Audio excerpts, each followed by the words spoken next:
बृहद भागवतामृतम प्रथम द्वितीय खंड प्रथम भाग और प्रथम अध्याय।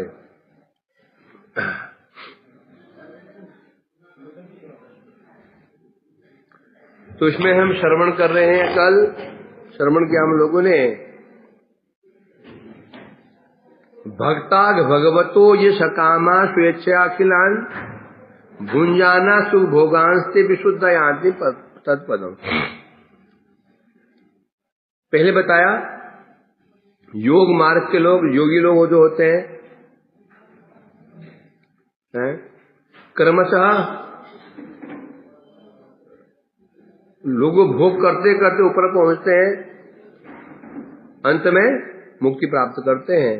परंतु भगवता ये सकामा, जो भक्त लोग सकाम भक्त हैं, भगवतो भक्ता भगवतो ये जो भगवान के सकाम भक्त, सकाम कहने से जो भक्त हैं उनके अंदर कामनाएं वासनाएं हैं, वे भी कर्म स्वतंत्र नहीं है।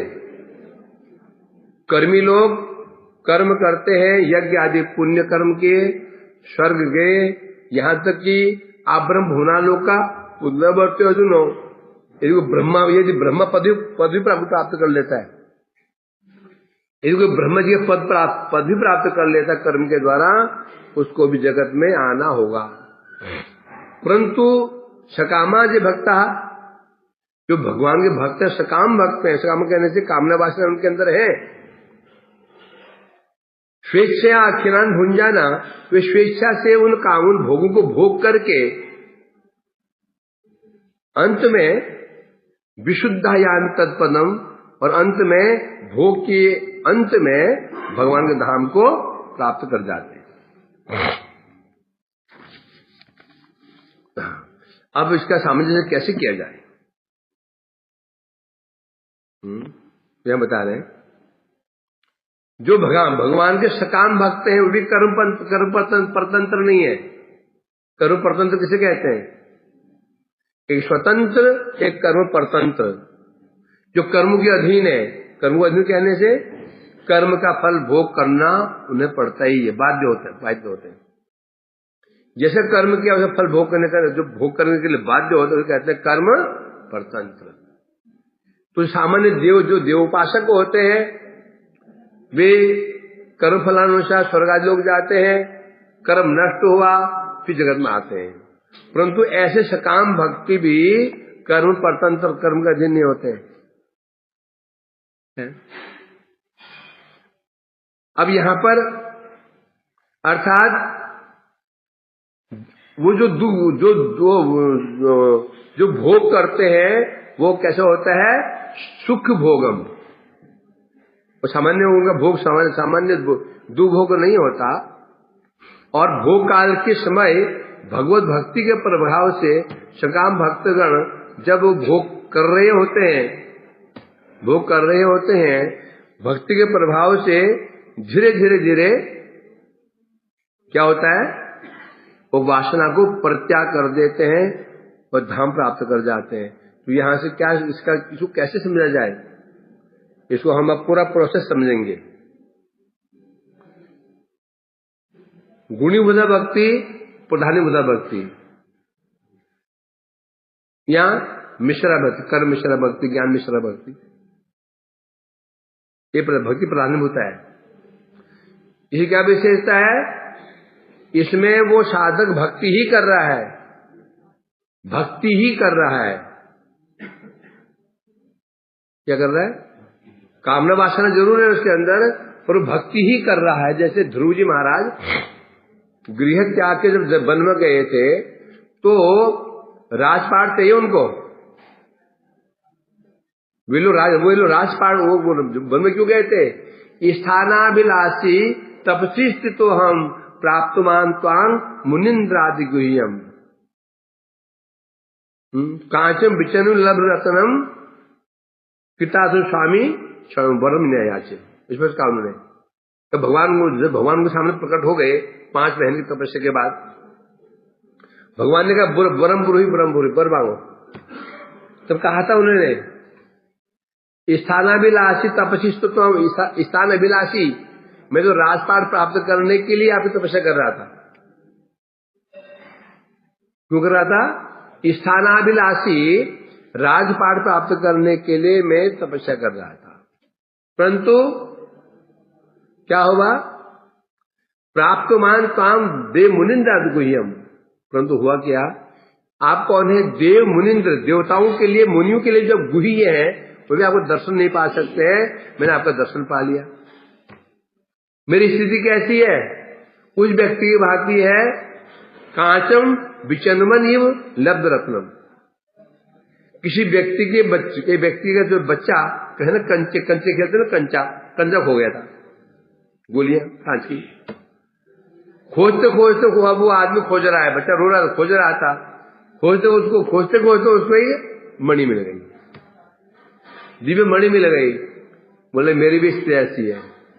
मैं आया था कांच की गोली खोजने, राजपाट प्राप्त करने के लिए, और आपके दर्शन हो गए।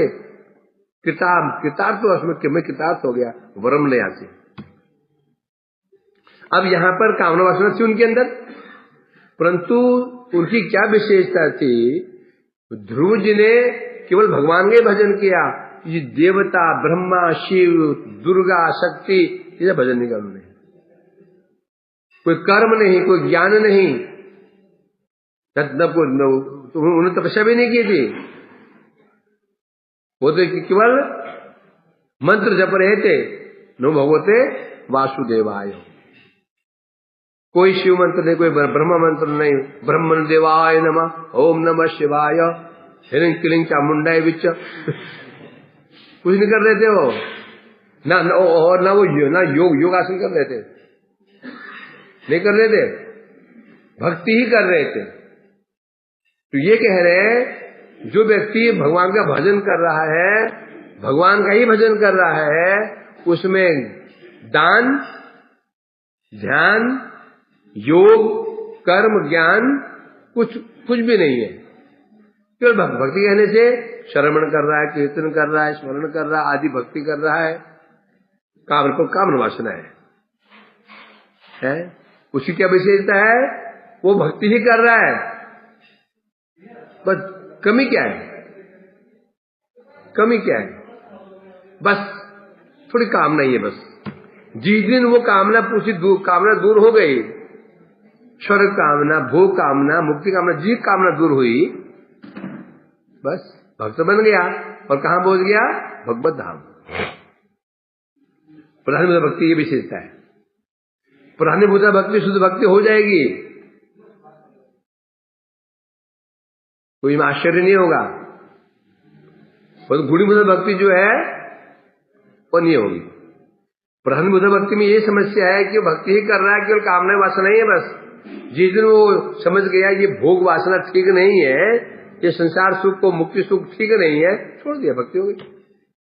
उदाहरण दिया ना, सरसों के ढेर में एक सोने की कोई गोली स्त्री के नाक का बेसर खो गया, छोटा सा, और विशाल, और सरसों भी कौन सी पीली सरसों है, और सोना ही पीला होता है। कैसे खोजोगे उसको? छानोगे तो वो इतना छोटा है कि वो भी छन जाएगा। अब क्या उपाय है? उसमें आग लगा दो। बोले इतना नुकसान, हमें आग लगा दो तो हमें नुकसान हो गया, वो सरसों नष्ट हो गई है। फिर बोले पागल है, उसमें आग में लगाएंगे? भाई कितनी कीमत होगी उसकी? वो ढेर सरसों की 1000-2000 रुपया, क्या कीमत होगी? ये मूर्ख कैसे पसंद कर देते? अरे वो सोने की गिन्नी खो गई, वो कुछ नहीं तो 1000-1200 की तो होगी, ये तो कभी इधर होगी। और सोचो, और वो कितने 2-3 होगी, सरसों होगी, इधर अंतर होगा ना, कुछ तो अंतर होगा। उसी पर बता रहे हैं यहां पर, जैसे वो भक्ति ही कर रहा है, उसमें सोना था, सोना ढेर में सोना है, सोना बाहर से नहीं, सोना उसमें ही था, बस कमी क्या थी? इसमें सरसों में छिपा हुआ था। उसी प्रकार से जो व्यक्ति कर्ममिश्र भक्त, कर्ममिश्र, ज्ञान मिश्र भक्त, जो मिश्र भक्त है, प्रधानीभूता भक्ति कर रहा है, भक्ति वहां पर है, परंतु वासनाओं से ढका हुआ है। वासना खत्म, भक्त बन गया, भक्त बनते ही पहुंच गया। वही बात चल रही है यहां पर। ऐसे ऐसे सामंजस्य करना होगा। तो अब आते हैं, अब यहां वर्णन कर रहे हैं वैकुंठ। वैकुंठम दुर्लभम मुक्तये सांद्रानम चिदात्मकम निष्कामाये तु तद भक्ता लभन्ते सद्य एव तत्। पढ़ रहे क्या इसे? पढ़ो सीख रहे? अच्छा। वैकुंठम दुर्लभम मुक्तये सांद्रानम चिदात्मकम निष्कामाय तु तद भक्ता लभन्ते सद्य एव तत्। अब क्या बता रहे हैं? मुक्तये दुर्लभम वैकुंठम। जो वैकुंठ है वो कैसा है? मुक्तये, बड़े बड़े मुक्त महापुरुषों के लिए भी वो दुर्लभ है। वैकुंठ है कैसा बता रहे हैं यहां पर। निष्कामा ये तो तद भक्ता, तद भक्त माने जो भगवान के भक्त निष्काम होकर के, कामना रहित होकर के भगवान का भजन करते हैं। लभन्ते सद्य एव तत्। जो भगवान के भक्त निष्काम होकर के भगवान का भजन करते हैं, वे लोग क्या करते हैं? सद्य, सद्य कहने से शीघ्र, शीघ्र कहने से देह पतन होते ही है, देहांत, देह के नष्ट होते ही सद्य,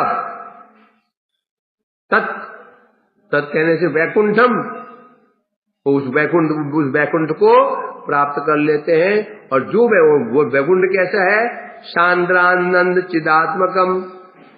वैकुंठ है सांद्रानंद, आनंदमय नहीं है, सांद्रानंद, आनंद और सांद्रानंद। सांद्र मने घना, क्या होता है? घना, घनानंद। एक सामान्य आनंद होता है जो घना हो जाता है, तो कहते हैं घनानंद।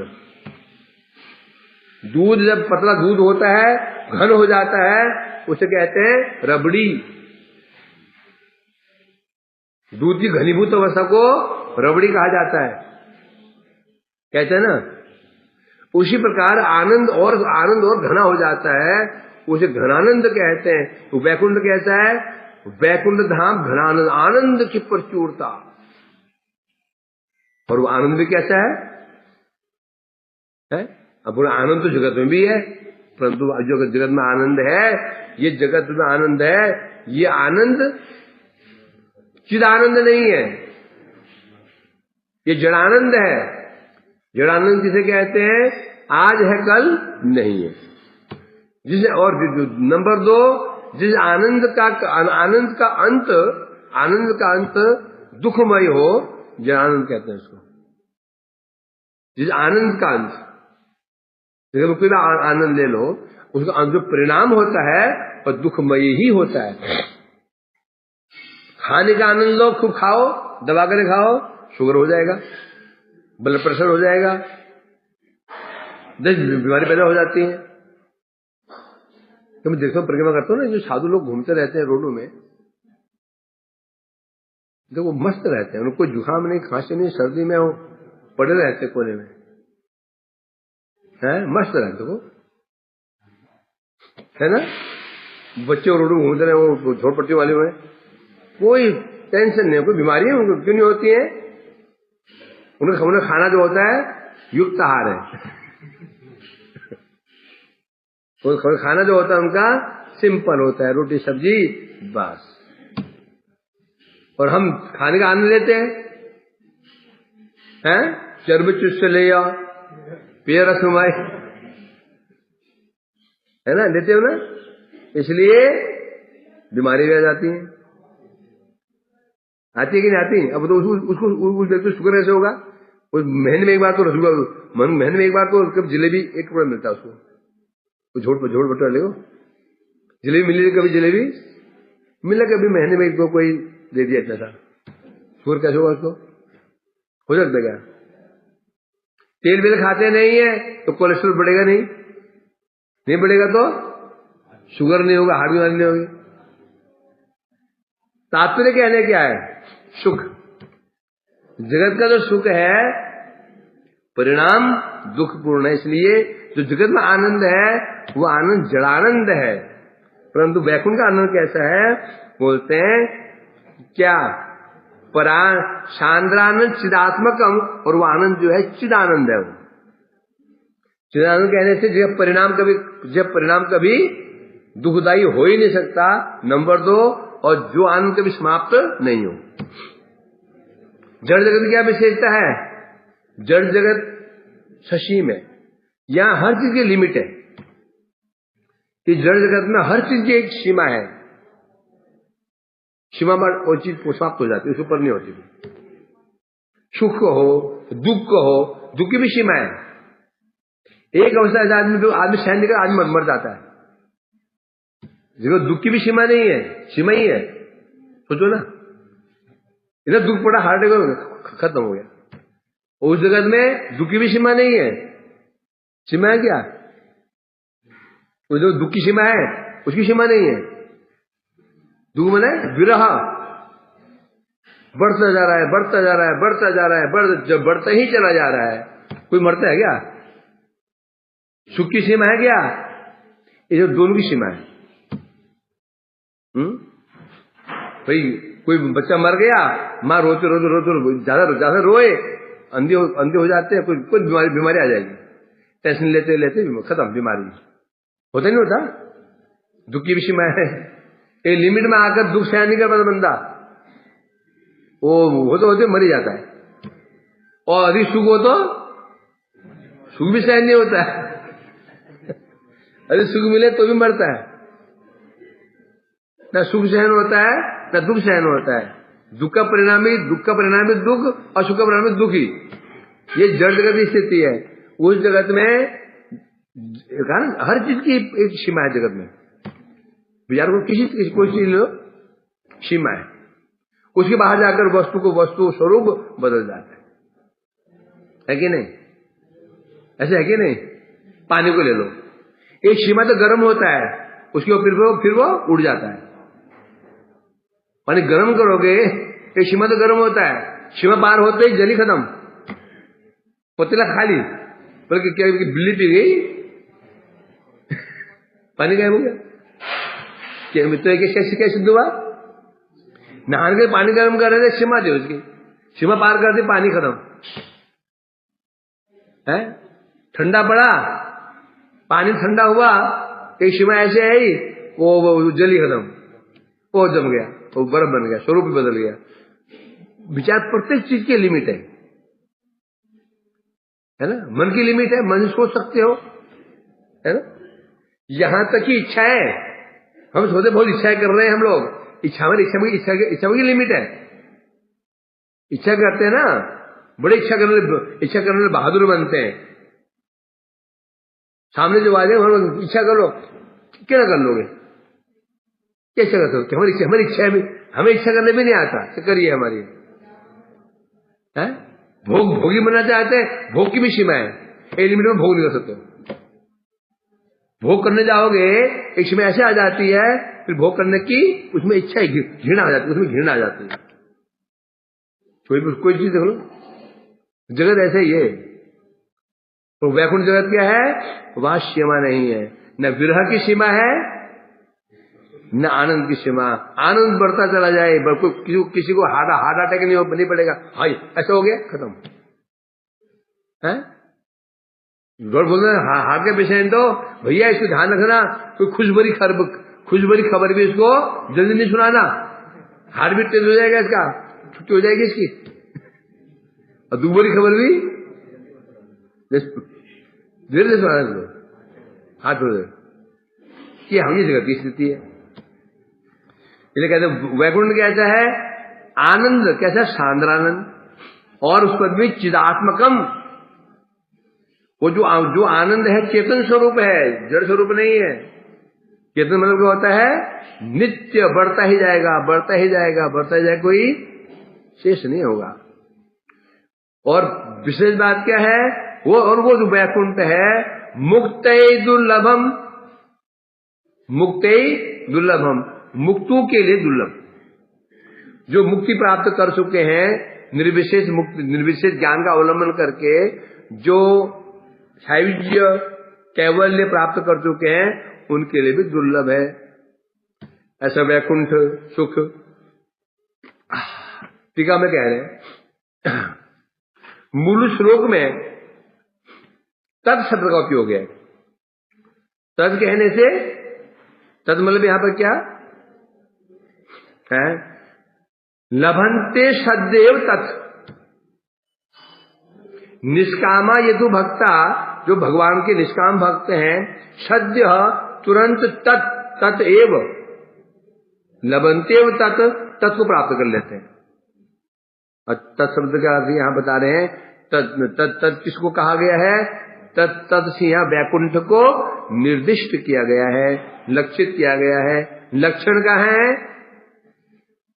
जो लक्षण का है भागवत में 2:2-17-18, द्वितीय स्कंद द्वितीय अध्याय 17-18वां श्लोक है। सुखदेव गोस्वामी ने कहा है, थोड़ा रूप में उन्होंने किंचित मात्र इस चीज को प्रकाशित किया है। उसमें वो कह रहे हैं, नयत्र कालो अनिमिषाम पर प्रभु कुतो न देवा जगतामिशीरे, नयत्र सत्तम रजस्तमश्च न वै विकारो न महान प्रधानम, परम पनो वैष्णवम आमनन्ति तत् नेति नेति अतद उच्चृक्षवः, विसृज दुरात्मम अनन्य सौहृदा हिदुपगुह्यार्ध पदम पदे पदे। इसमें स्पष्ट कह रहे हैं वैकुंठ की स्थिति क्या है, न यत्र कालो अनिमिषाम पर प्रभु, जो काल कह रहे हैं, क्या क्या कह रहे हैं, अनिमिषाम प्रभु, जो अनिमिषों के प्रभु, अनिमिष किसे कहते हैं, देवताओं को अनिमिष, जिनकी निमिष नहीं होती, जिनकी मुझे पलकर नहीं पड़ती, उसे उन देवता कहते, देवता ऐसे होते हैं। भूत और देवता ध्यान रखना, उन्हें पलकर नहीं पड़ती। कहीं जा रहे हो और कोई मिल गया, बंदा बात कर रहा तुमसे और पलकर नहीं पड़ती उसकी, तो सनातन जी कैसे हो, क्या चल रहा है, तो भागो वहां से। तो समझो ये भूत है, या देवता है या भूत है। देवता के प्यार जोड़ स्पर्श करेंगे, और निमिष में पड़ रही है तो ये ये भूत है, देवता है।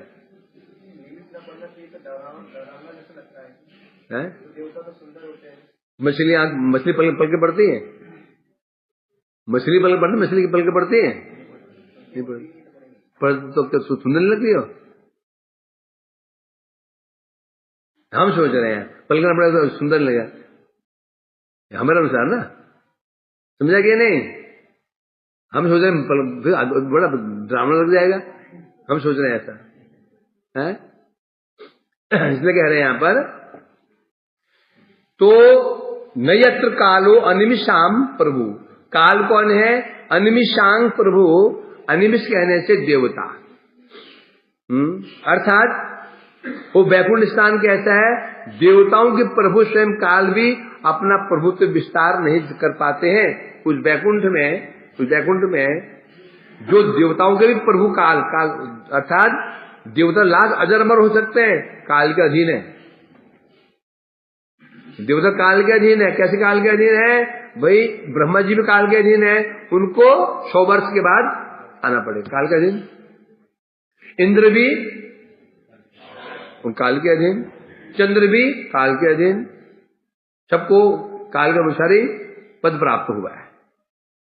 तो ऐसे का जो काल, जैसे जो अनिमिषाम प्रभु, देवताओं के भी जो प्रभु काल है, वो काल भी जहां पर अपना प्रभाव नहीं दिखा पाता, क्या नहीं दिखा पाता, दिखा पाता तो काल 3 हो जाएंगे, भूतकाल, भविष्य काल, वर्तमान काल।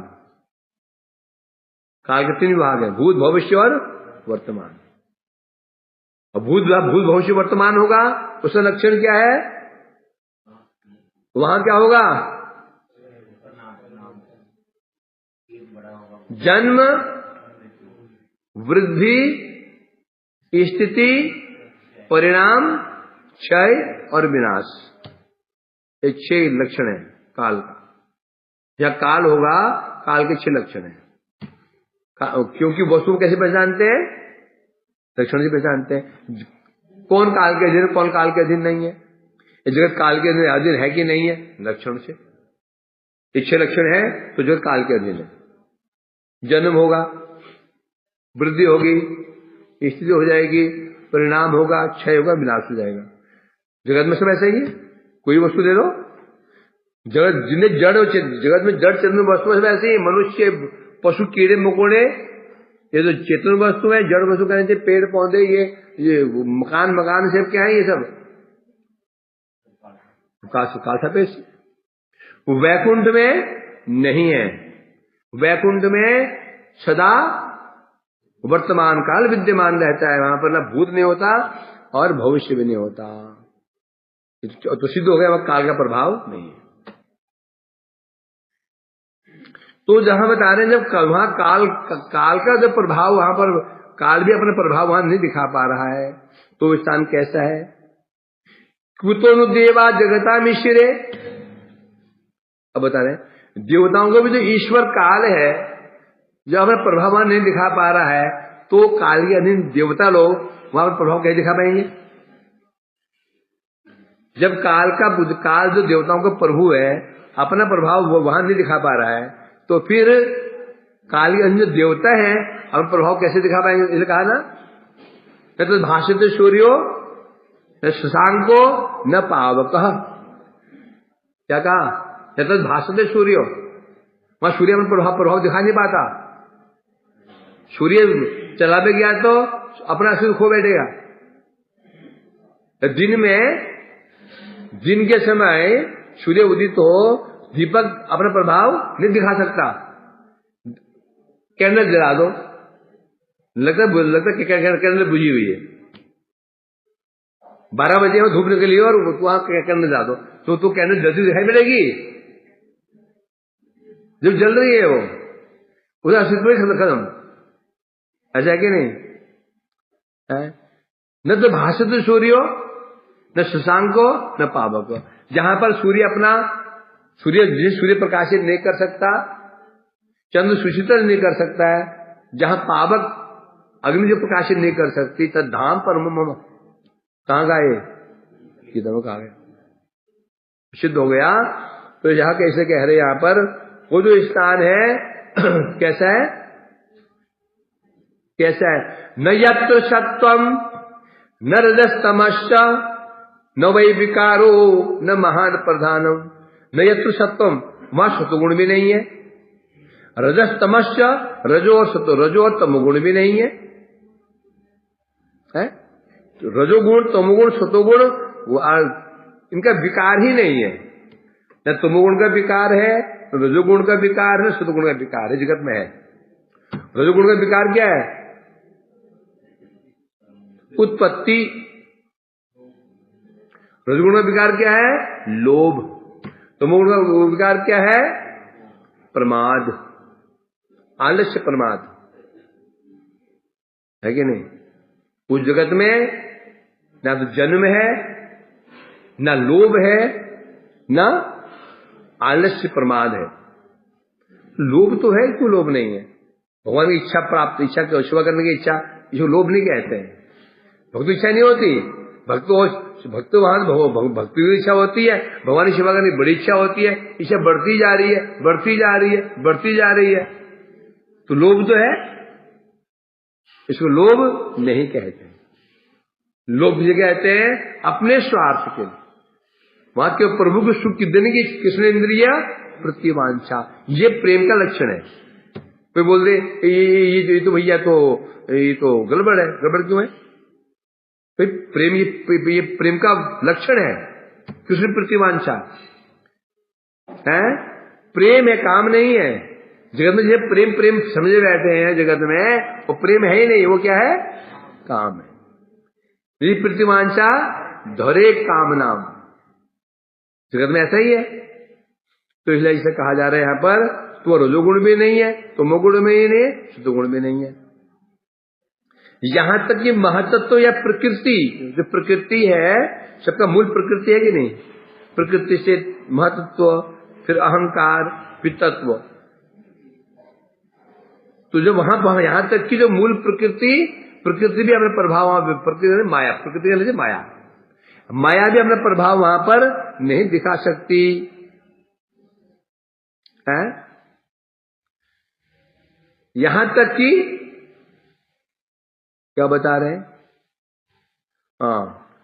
परम पद वैष्णव आमनंती, वो जो परम पद है उस पद को कौन प्राप्त करता है? वैष्णव लोग उस पद को प्राप्त कैसे प्राप्त करते हैं? नेति नेति अतत है, वो तो शिव विशुद्ध और दुरात्मम अनन्य सहिदा। अब बता रहे हैं यहां पर, तो वहां तो देवता जा नहीं सकते हैं, वो काल का प्रभाव नहीं है, माया का प्रभाव नहीं है। जो वहां जाने वाला अधिकारी व्यक्ति होगा, कौन होगा? तो वह कौन जाएगा? नेति नेति, इस प्रकार के भाव से सनिरसन पूर्वक ज्ञात बुद्धि परित्याग करके, नेति नेति न इति न इति न इति है, ब्रह्मादि को नेति नेति, अर्थात न इति ये माया, न इति यह भी नहीं माया, न इति ये भी नहीं है, ये भी नहीं है, ये भी नहीं है, ये भी नहीं है, अंत में हम अपी ये माया, ये माया, ये माया, ये मतलब अहम अपी, अर्थात मैं हूं ही नहीं, मैं भी मैं ब्रह्म हूं, नैति नैति कहते हैं। परंतु यहां उसका अर्थ और रूप में ले गया। नेति नेति हम भी तो बोलते नेति, नहीं बोलते क्या? नहीं बोलते क्या? है? हम लोग क्या माया को छोड़ने की इच्छा नहीं करते? हमारी इच्छा नहीं की कि हम माया को छोड़ दें, है कि नहीं? कहां लिखा है? कुछ लोग ऐसा, न नाथ पृष्ठम न च पारमेष्टम न सार्वभौमम न रसाधिपत्यम न योग सिद्धिर अपुनर्भवम वा। आयरस में प्रभु तो पदयोगी मोर निवेदन, नहीं मांगी देह सुख विद्या धन। ये सब क्या है? वैष्णव भी माया को त्यागने की इच्छा करते हैं, वो भी देखते ये नहीं है, ये नहीं है, ये नहीं है, नहीं करते क्या? है? तुम लोग गृह घर बार क्यों त्यागा? नहीं थी भाई, ये नहीं करते अरे समझ, ये माया है, ये माया है, ये माया है, ये माया है, तुम त्याग रहे हैं। तो अंतर क्या दोनों में? मायावादी लोग भी नैति करते हैं, ये माया है, ये माया, ये माया, ये माया, और भक्त भी बोलते हैं नहीं ये माया, ये माया, ये माया है। माता जी माया, पिताजी माया, बहन जी माया, पत्नी जी माया, धन माया, तुम त्याग रहे ना? त्याग क्यों रहे? तो फिर अंतर क्या है? तो दोनों ही त्याग रहे, अंतर क्या है? बताओ। 2 श्लोक है इसके लिए, बोलो। हाँ उत्तर ठीक दिया, श्लोक बोलो।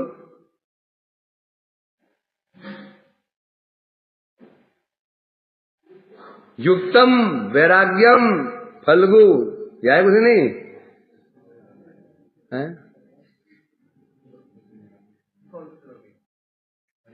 यहाँ हाँ, युक्तम वैराग्यम उच्यते हरि संबंधी वस्तु ना। अब बोलो, अब तो बोल दिया। मुमुक्षु परितापो, डूबर पानी में, प्रापंचिक तो आप देखना पड़ रहा है, बोलने के लिए। देखिए बोलो,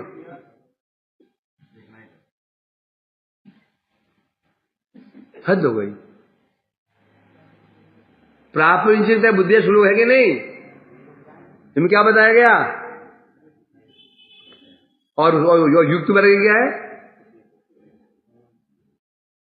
युक्त वर्ग के श्लोक क्या है राजन? तुलसीदास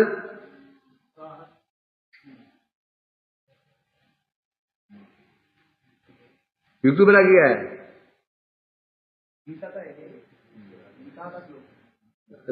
पुराण क्या है?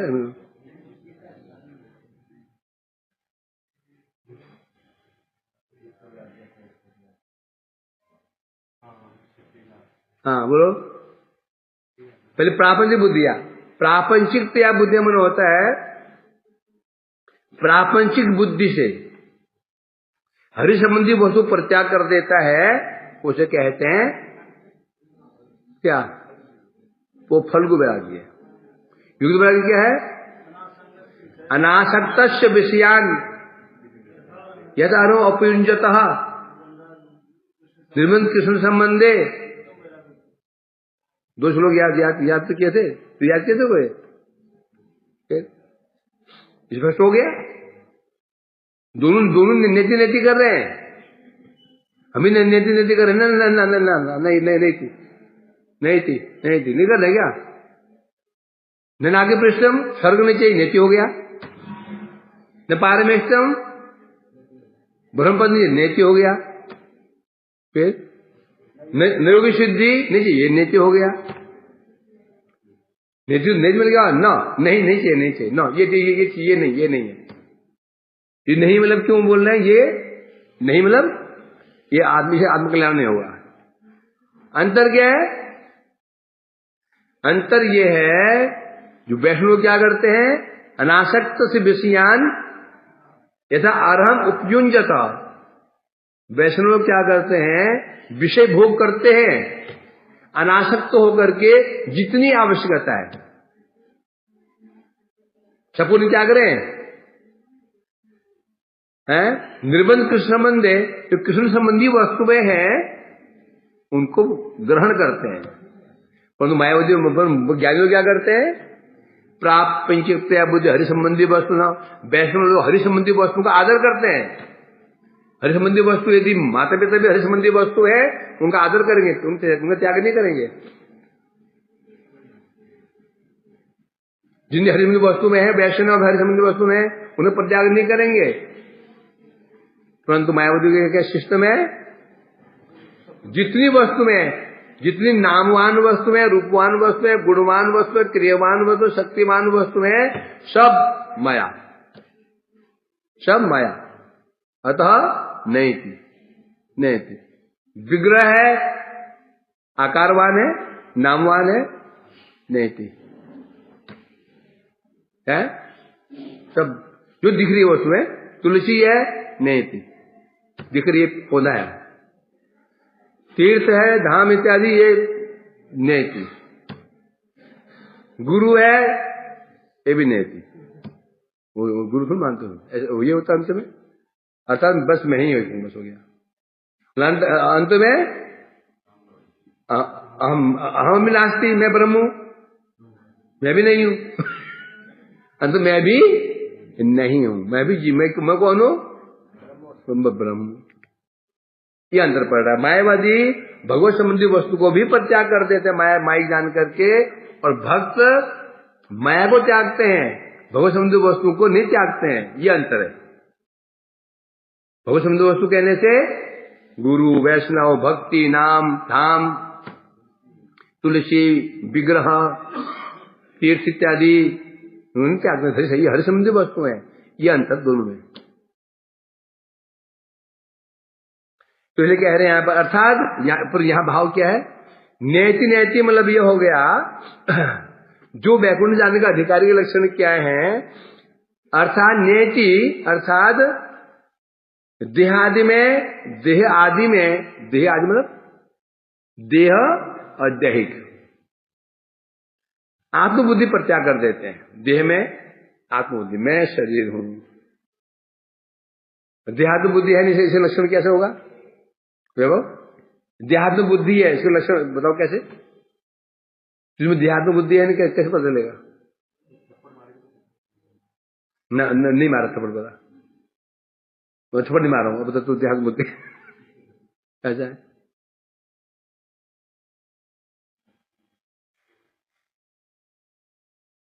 बताओ। नहीं लिया, किसी वस्तु भी नहीं ली, नहीं किसी तो रखने की जरूरत भी नहीं है। अरे पहली बात है, पूछो कहाँ के रहने वाले हो? ये मैं पंजाबी हूँ, हो गया देहात्म बुद्धि। उड़िया हूँ, क्या हो गया देहात्म बुद्धि? तू लड़का है क्या? पागल है? तू लड़की है? लड़की हो, गाली बता मेरे को। तू नपुंसक है क्या? गाल मारूं खींच करके। मैं पुरुष हूं, पुरुष हूं, क्या हो गया ये? नपुंसक क्या है? तो गुस्सा आ गया उसको, है? भिखारी का तो गुस्सा आ गया, ए भिखारी, गधा कहेगा, गधा गुस्सा आ गया उसको, है? पर ये कहाँ के रहने वाले हो? हम जो पंजाबी है जी, उड़िया है, धमकाना है, फलाना है, ये क्या है? देहात्म बुद्धि। ये देहात्म बुद्धि है। अर्थात देहात्म मतलब मेरा जन्म, ये शरीर वहां उत्पन्न हुआ तो मैं पंजाबी हो गया, मैं उड़िया हो गया, मैं पंजाबी हो गया, मैं पहाड़ी हो गया, मैं अमेरिकन हो गया, धमकाना हो गया, फलाना हो गया। ये सब देहात्म बुद्धि के लक्षण है। बाद में बाकी बातें, फिर वो गुस्सा आ जाए कि धमकाना हो जाएगा, बात की बातें। ये लक्षण है देहात्म बुद्धि के। कोई तुम्हें पूछे कहाँ के हो? हम वैकुंठवासी हैं, देहात्म बुद्धि नहीं है, हैं? देहात्म बुद्धि नहीं है। बोले ये बोल दिया मैं अमेरिकन हूं, मैं इंडियन हूं, देहात्म बुद्धि, समझे कि नहीं? तो बता रहे हैं यहां पर देह आदि कहने से देहात्म बुद्धि, ये मैं मेरा शरीर है, ये मेरी पत्नी, मेरा घर है, मेरा बंधु है, मेरे बांधव है, ये देह आदि कहते हैं। इसमें आदि इसमें जो आत्मबुद्धि को परित्याग करके, अब जो ध्यान देना है इसको, इसको परित्याग करके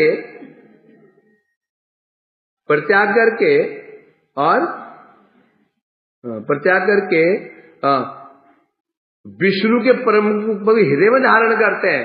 परित्याग करना बड़ी चीज नहीं है, ये ज्ञानी परित्याग कर देते हैं, ज्ञानी परित्याग कर देते हैं। वो ये देह आदि तो आत्मबुद्धि को परित्याग कर देते हैं, परंतु समस्या क्या है?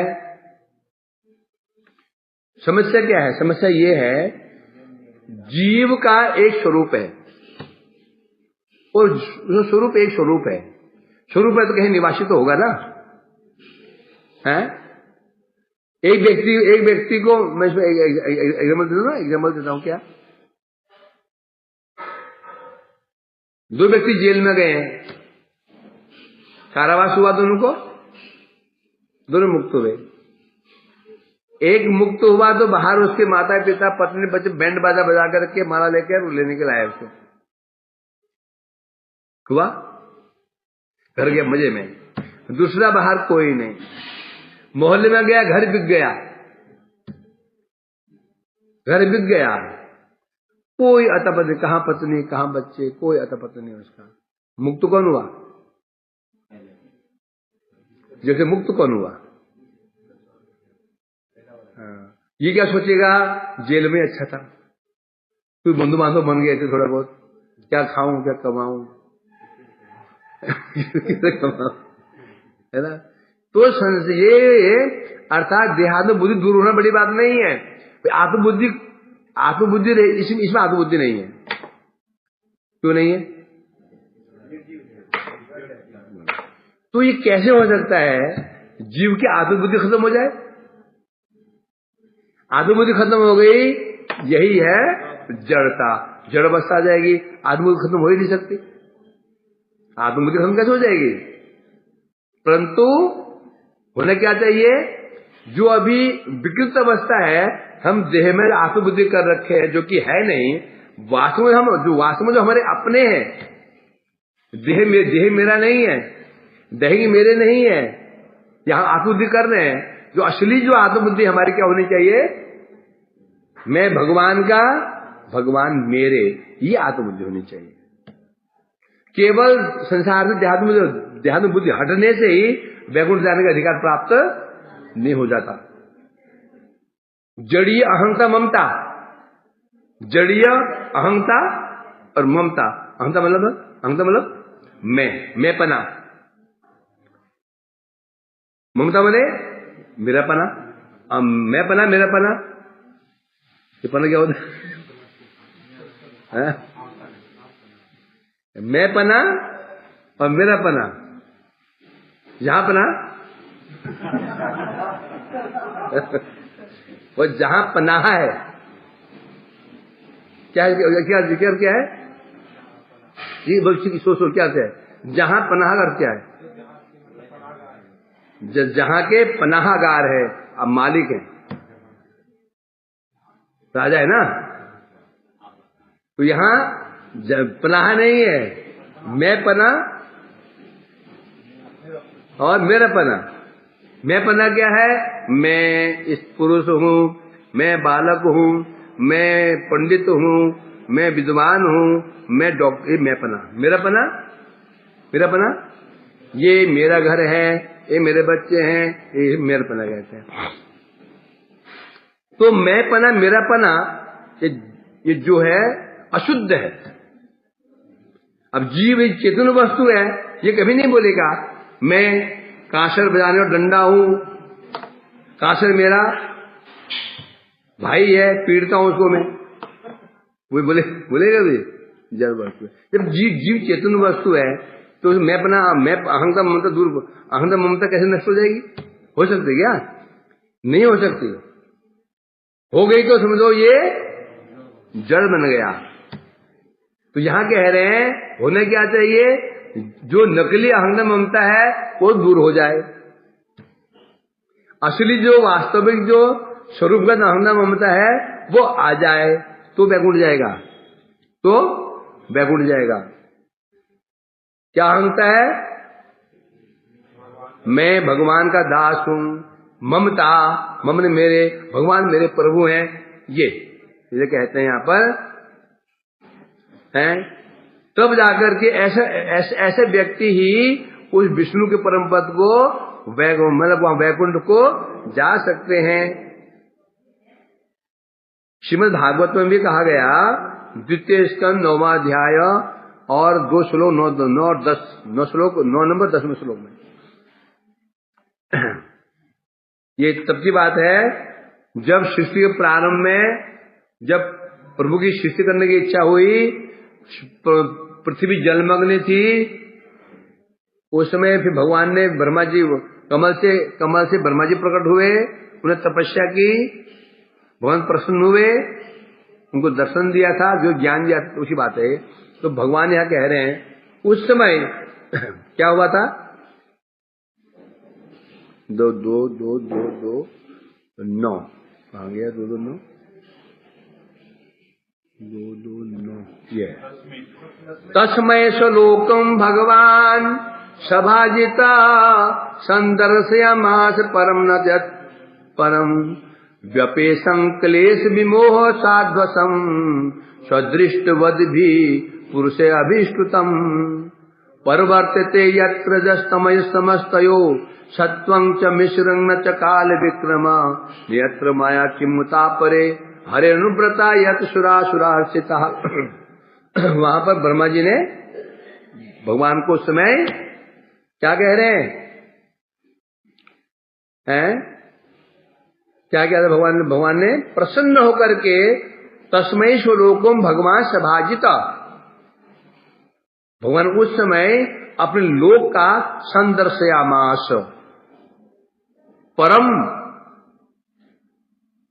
न यत् परम बता रहे हैं, उस भगवान ने प्रसन्न होकर के ब्रह्मा जी को दर्शयामास लोकम, अपने लोक के दर्शन कराए थे। हैं? क्यों कराए थे? प्रसन्न होकर के, उनकी तपस्या से प्रसन्न होकर के भगवान ने ब्रह्मा जी को अपने लोग को दर्शन कराए थे। और लोग कैसा है? वो लोग कैसा है? व्यपेत संक्लेश विमोह साधवसम, जहां कोई क्लेश नहीं है, जहां क्लेश से उत्पन्न मोह नहीं है, भय नहीं है, और यहां तक कि प्रवर्तते यत्र है, हाँ, जिससे न यत्र माया के, नहीं श्लोक कहां चला गया, ऊपर चला गया, हाँ, न परम यत, जिससे श्रेष्ठ और कोई लोक नहीं है।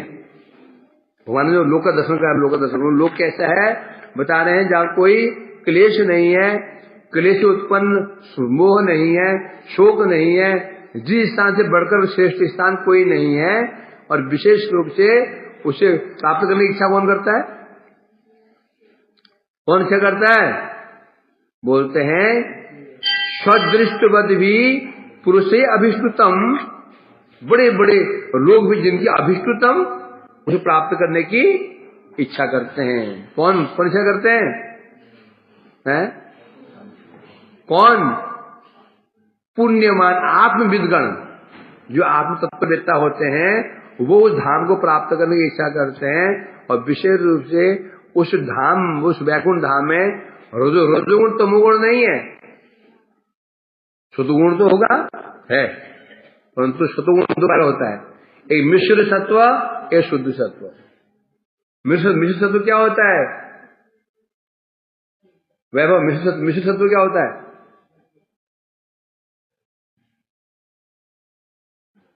मिश्र सत्व क्या होता है? जी मुझे मिश्री मिल जाती है घोट करके, भाव के अनुसार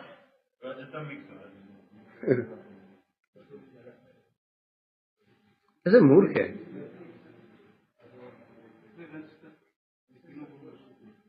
जिस सत्व गुण में रज तमो दोनों मिले रहते हैं उसे कहते हैं मिश्र सत्व।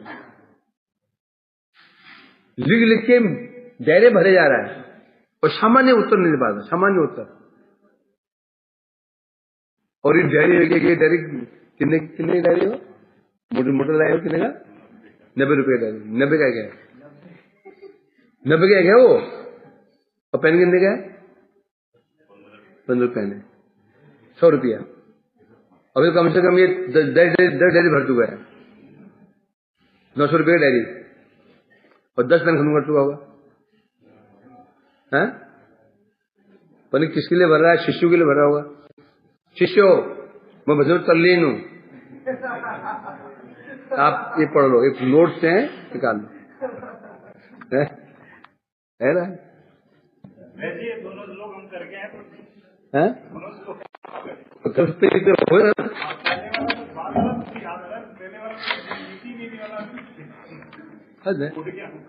कमाल है। क्यों नहीं बोला?